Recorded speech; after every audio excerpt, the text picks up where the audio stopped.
सुप्रभात पिला माने आज ऑनलाइन क्लास को स्वागत। आज आम पंचम श्रेणी साहित्य बहिर विश्वस्त साथी जंत्र मानव विषयटी को पढ़ा। तार लेखक होउछंती डॉक्टर प्रमोद कुमार महापात्र। से ओडिशा साहित्य एकाडेमी पुरस्कार प्राप्त। से 1956 मसीहा फेब्रुआरी मास 19 तारिख में जन्मग्रहण करथिले।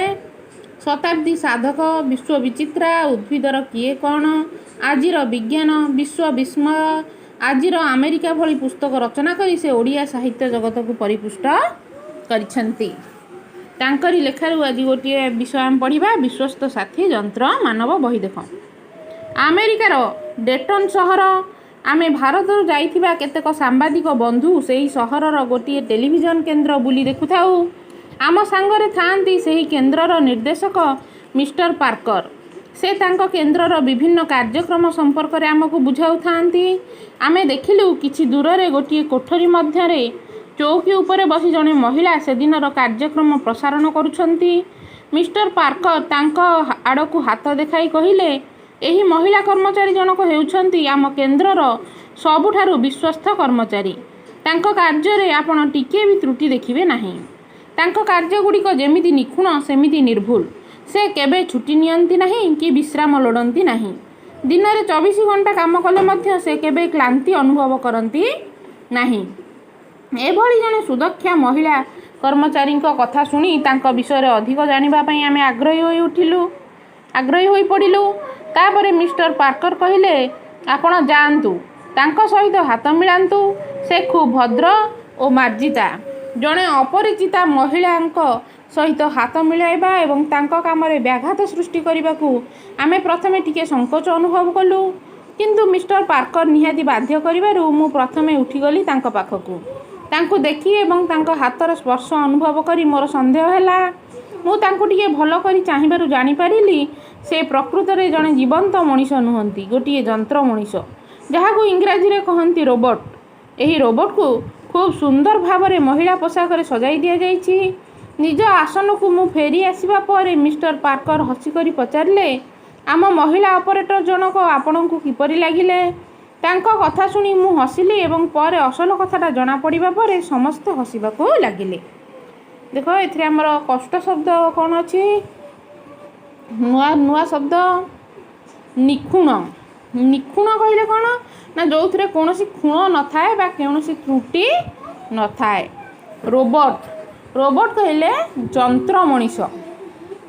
ऑपरेटर, ऑपरेटर कहले कौन ना कौनसी निर्दिष्ट मेसीन को चलाइबा काम जे करंती तांको ऑपरेटर कहा जाए, जे मेसीन कार्य संपादना करि थांती। देखो हम एथरो विषयटी गोटे बुझिबा। अमेरिका हूँ गोटे देश, जमी आम भारत गोटे देश सेमती अमेरिका हूँ गोटे देश। भारत में जमी अनेक गुड़िए सहर अच्छी सेमती अमेरिकार गोटे सहर हूँ डेटन सहर, जोठी लेखक डॉक्टर प्रमोद कुमार महापात्र एवं तांकर सांबादिक बंधु माने बुलिबाकू जाइथिले। से सेठाकार गोटे टेलीविजन केन्द्र बुली देखुथिले।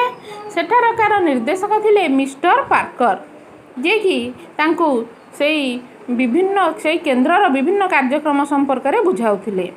से देखिले गोटे किछि दूर रे गोटे कोठरी भितर चौकी उपरे बसी जने महिला से दिनर कार्यक्रम प्रसारण करुछंती। मिस्टर पार्कर तांको आड़कू हाथ देखई कहिले जे ये होउचंती आम केन्द्रर सबुठारु विश्वस्त कर्मचारी। से तांको कार्य रे आपण केबे भी कौनसी त्रुटि देखिबे नाही किंबा से केबे भी थकी पड़ती नाही। तांक कार्य गुड़िक जमी निर्भुल सेमिति मध्य निखुण। से 24 घंटा काम कले मध्य से क्लांति अनुभव करती नाही। एभली जने कर्मचारी विषय शुणी समस्तंकर देखा एवं तांको विषय अधिक जानापी समस्ते आग्रही हो उठिले। मिस्टर पार्कर कहले, आपण जातु तांको सहित हाथ मिलांतु। से खूब भद्र एवं मार्जिता। किंतु जने अपरिचित महिला सहित केमिति हाथ मिलाइबे बा केमिति तांको सहित परिचित हेबे विषय समस्ते संकोच अनुभव कले। किंतु से केन्द्रर निर्देशक मिस्टर पार्कर बाध्य करिबारु लेखक उठिकिरी तांको सहित देखा करबाकू गले। तांको देखी तांको सहित हाथ मिलाई तांको हाथर स्पर्श अनुभव करी जानि पारिले ଯେ ପ୍ରକୃତରେ ସେ ଜଣେ ଜୀବନ୍ତ ମଣିଷ ନୁହନ୍ତି, ସେ ଗୋଟିଏ ଯନ୍ତ୍ର ମଣିଷ, ଯାହାକୁ କି ଆମେ ଇଂରାଜୀରେ କହିଥାଏ ରୋବୋଟ୍। ସେ ରୋବୋଟ୍ଟିକୁ ଗୋଟିଏ ମହିଳା ପୋଷାକରେ ଅତି ସୁନ୍ଦର ଭାବରେ ସଜେଇ ଦିଆଯାଇଥିଲା। ତାପରେ ଯେତେବେଳେ ଲେଖକ ନିଜ ଆସନକୁ ବା ନିଜ ଜାଗାକୁ ଫେରି ଆସିଲେ, ମିଷ୍ଟର ପାର୍କର କହିଲେ ଯେ ଆମ ମହିଳା ଅପରେଟର ଜଣକ ଆପଣଙ୍କୁ କିପରି ଲାଗିଲେ, ବା ଯେଉଁ ମହିଳା ଜଣକ ସେଠାରେ କାର୍ଯ୍ୟ କରୁଛନ୍ତି ସେ କେମିତି ଲାଗିଲେ।